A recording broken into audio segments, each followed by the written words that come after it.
before you hit stop on this episode, give me just a second to explain why we have included this in the Best of 3 Words podcast episodes. I'll never forget that day when my son and I sat in the studio and talked about those 3 words. He says, Dad, I'm going to remind you, someday you're going to die, which can, to listeners and viewers, might feel morbid. It might feel like a conversation that's uncomfortable or scary or something that you don't want to engage in. But for me, I love having the conversation because it reminds me that I need to make use of sacred time, that there's no guarantee of tomorrow. And even since we recorded that episode many, many years ago, toward the beginning of 3 Words podcast, I've had some really significant people in my life pass away, transition from this life to the next, who have actually died. Some of them, it was expected. Some of them, it was tragic and very unexpected.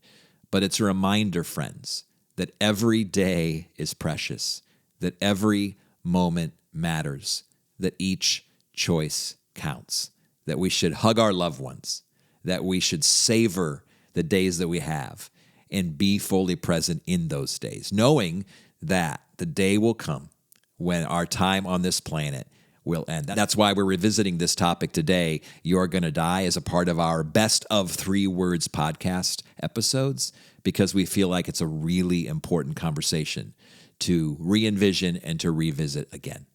Listen in.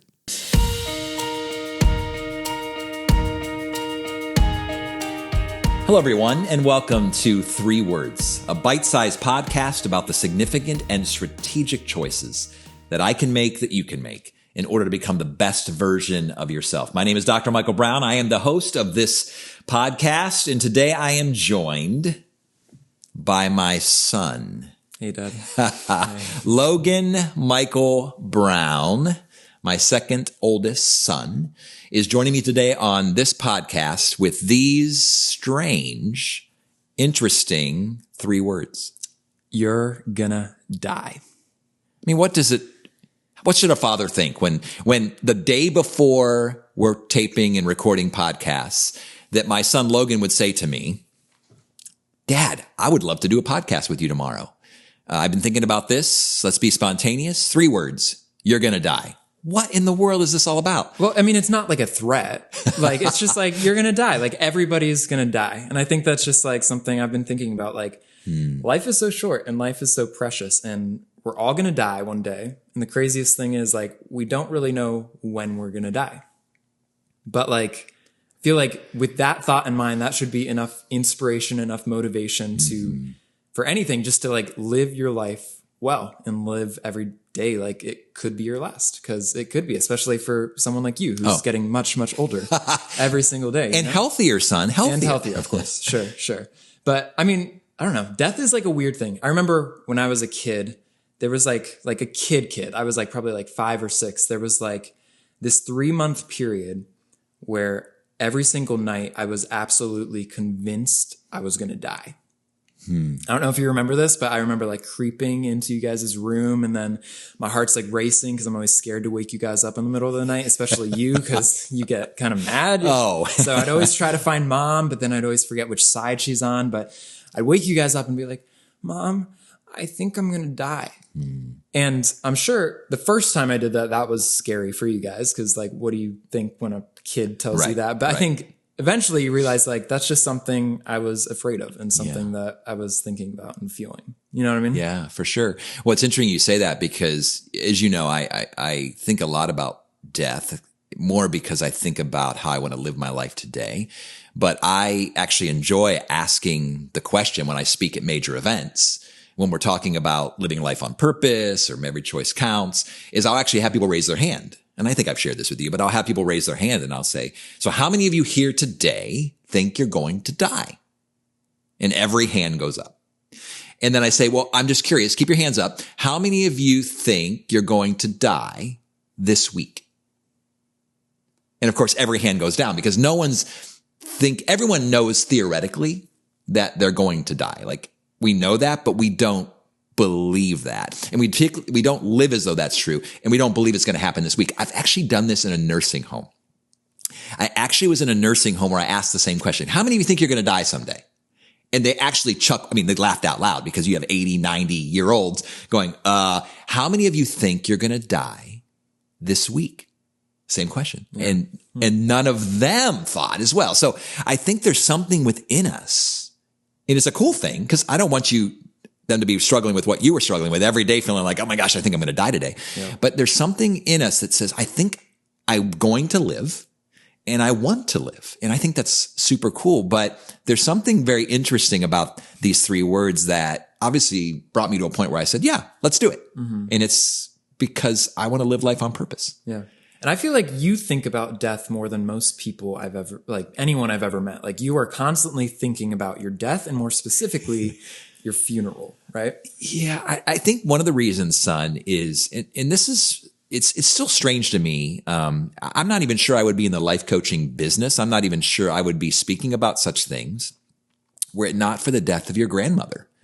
At 36 years old, she was diagnosed with ovarian cancer and passed on about 15 months later, post-diagnosis. And, it makes me kind of sad. I like the life that we've built. I like the family that we've grown. And part of me is just really sad that none of you, the 9 of you, have never met my mother or your grandmother. And obviously, I'm looking forward to that day happening on the other side of eternity where you actually all be together and make your introductions. But I think in many ways, being a young, 14-year-old, watching actually his mother journey from life to death, because we were together, not at the very end, but toward the end, and watching that process take place, it was very eye-opening because, and I don't know if you know this, I think I shared this with you, but Grandma Starr, so her middle name was Starr, Paulette Starr, Grandma Starr, she actually had a conversation with me and wrote me a very nice card at the end of her life, toward the end of her life. And in that card and in that conversation we even had, she was expressing a lot of regrets. She was expressing things that she wished she wouldn't have done. She was expressing things that she wished she would have done. And the one thing that she shared with me that has stuck with me to this day that probably feeds into your question, why do you think about death so much, is she really presumed that she was guaranteed tomorrow. And that in her mind, even when she was making certain choices or not making certain choices, even as a mother, a single mom, she was thinking, I always have tomorrow. I always have next year. These are things I'm going to work out or do or accomplish or become somewhere down the road. And she never had the opportunity to do that. And so I think that really just stuck with me to live life knowing that there's no guarantee of tomorrow. Mm-hmm. So I don't know if you knew all of that. Yeah. Okay. Some of that was new. But yeah, so that's why I think so much about death. Yeah, for sure.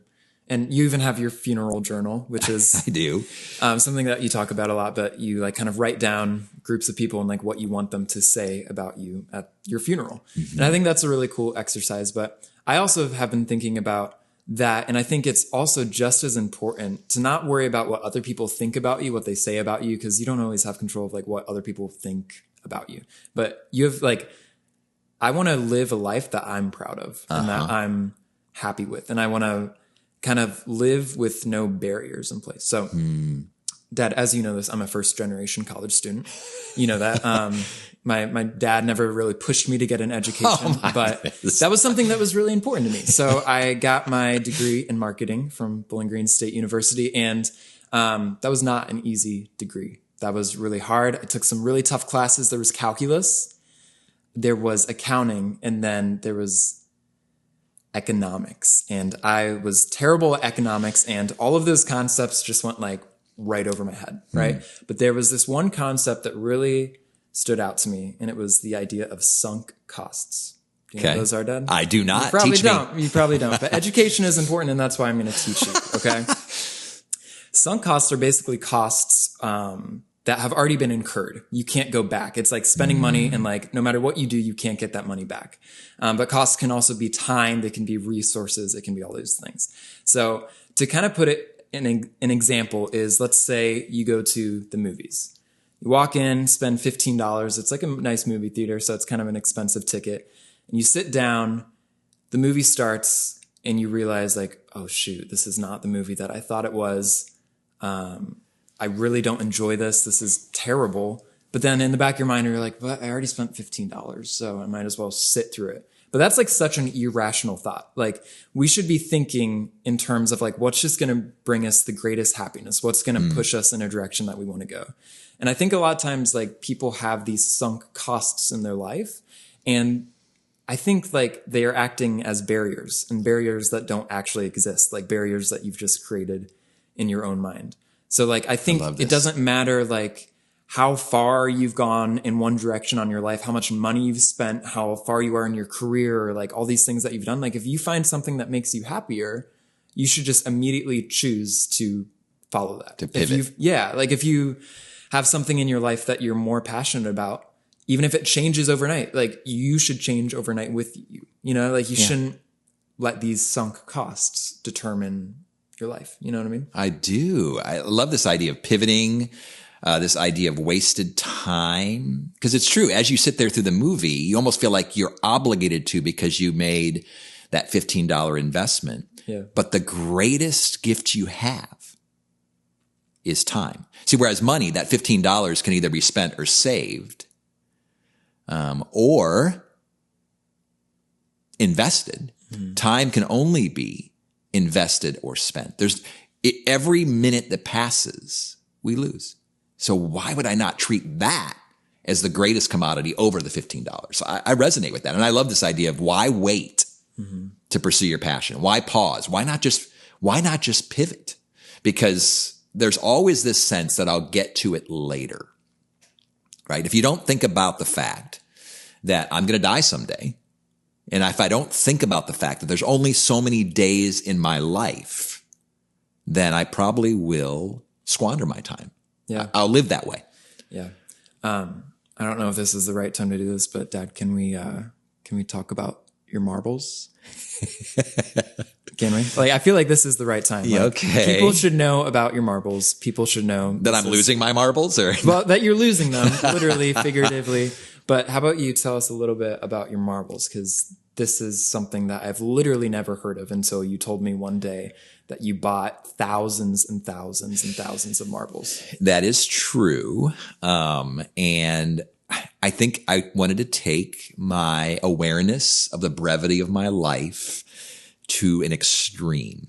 In fact, one of your sisters, Laura, my daughter Laura, is still freaking out about the fact that I carry, reaching in my pocket here on camera, a marble in my pocket. Here, throw it to me. Let me see it. Okay. Can you? Good catch. Good catch. Okay. Yep. So you hold my marble. So the reason I carry a marble in my pocket, I just had this thought that I'm going to soon turn 52 years old. So I hope I don't look 52 or sound 52. I hope that I'm aging well, but I am going to turn 52 years old. And particularly in light of your grandmother's early death, I've outlived her now by 17 years. It's a gift, right? Every day's a gift. Now, the average lifespan's around 75 years old. Maybe it's getting a little higher for men in America today, but I just wanted to just try something.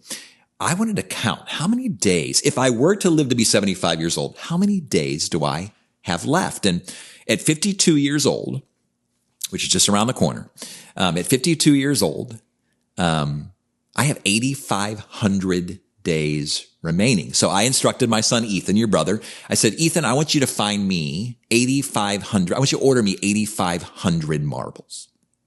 So Ethan's just like, a normal request. Just a normal request to my son. Yeah. So, cause he kind of runs the Amazon accounts, and I said, go find 8,500 marbles. And so he found 8,500 marbles. They were delivered 104, 105 pounds of marbles, $750 in marbles.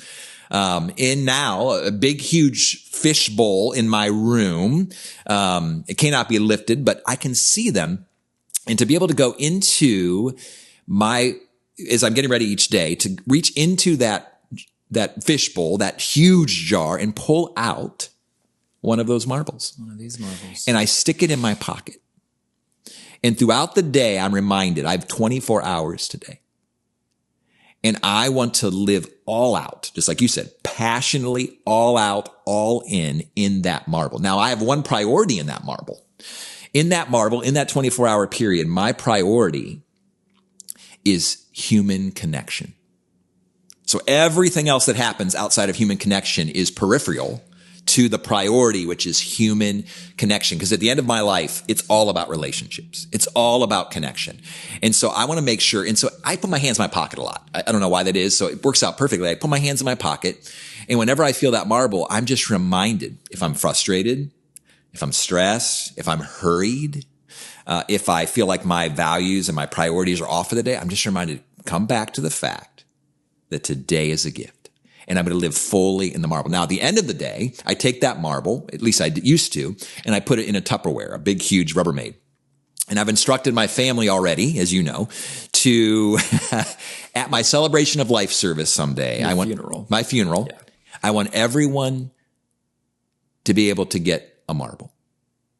I want my children and grandchildren and wife and closest friends to get a jar of marbles. And I want them to keep it. And to be reminded that I am not perfect, but that I lived every day to its fullest. Every marble counts. And what's interesting is I'm watching that fishbowl go down. Now, what's going to happen when I hit 75 years old? This is what freaks Laura out. No, I'm not going to die. We're going to die immediately. So I said, I'll just add another 1,000, right? But part of it, it's not about the marbles. It's about being reminded of these 3 words that we're all going to die. Mm-hmm. And what I'm doing now, though, is I'm actually not every day putting that marble from my right pocket in the Tupperware. I put it in my left pocket. Okay. So let me reach in here. A little backup marble. Oh, no, it's not a backup marble. It's not a backup marble. It actually is, I am looking for opportunities every day, and they keep coming, where I get to talk about the marble, or I get to talk about living life on purpose. So I get to have a significant conversation about the brevity of life. And then what I do is I actually give that marble to that person, explain the marble story, and say, I want you to carry this with you in your pocket for the rest of your life. Isn't that crazy? Do I have to keep this for the rest of my life now? Well, you now have one of the marbles. So I'm going to take this one, move it to my right pocket. But the reality is, again, it's nothing magical. It's nothing mystical. It's just, I look forward, and I'm actually keeping track. I have a master Excel sheet of everyone I've given the black marble to. And I want to have a conversation, and I want to keep the conversation going for a lifetime with the people that I've connected to about this topic. I call it the marble mindset. The marble mindset. What does it look like to live fully every day, knowing that someday we're going to die? So I don't know if that's where you wanted this conversation to go today, son, but I mean, sure. I don't plan on dying tomorrow. I don't plan on dying at 75. I want to live my life fullest to the very last breath. But it's just really cool. True story real quick though. Mm-hmm. Your brother Jameson, he's the master staller for bedtime. And so he's always wondering, can I tell you another joke? Can I do another thing? Can we read another story? Can I do you say another prayer? And one day he was in his joke mode, and Jameson, you know Jameson, right? So he's wanting to just stall. He's like, can I tell you another joke? And I said, son, no more jokes. And I finally said, I love you. Turn off the light, came out the door, shut the door, started walking down the stairs. As I'm walking down the stairs, I put my hand in my pocket, as I often do. And I felt the marble. I took a deep breath, walked back up the stairs, turned on the light, opened the door. I sat on the edge of his bed and said, Jameson, tell me as many jokes as you want. I wish I could say I'm always that great dad, and I'm not. But on that particular night, it struck me, there's going to come a day when I'm going to miss the jokes. There's going to come a day when I'm going to miss being able to sit on the edge of his bed and just listen to him and just see him. So I want to be able to live every day in light of then. So those are some thoughts I have about this topic. So if I can pivot and look at the camera and say to our viewers and our listeners today, I don't know how you make sense of this notion of death, but I would hope that death for you is not a scary thing, that death for you is not a terrifying thing, but that death is simply a reminder of the incredible, fantastic gift that we have called life. So I want to encourage you that you would find your marble, whatever that thing is, whatever that physical reminder. Maybe it's something on your calendar. Maybe it's a picture in your room. Maybe it's something that you carry in your pocket daily. Because what would it look like if, as families and as friendship networks, as communities, and even as a country, if we all lived every single day knowing that someday we're going to die? For life coaching, consulting services, or to hire a keynote speaker, please visit dmbcoaching.com.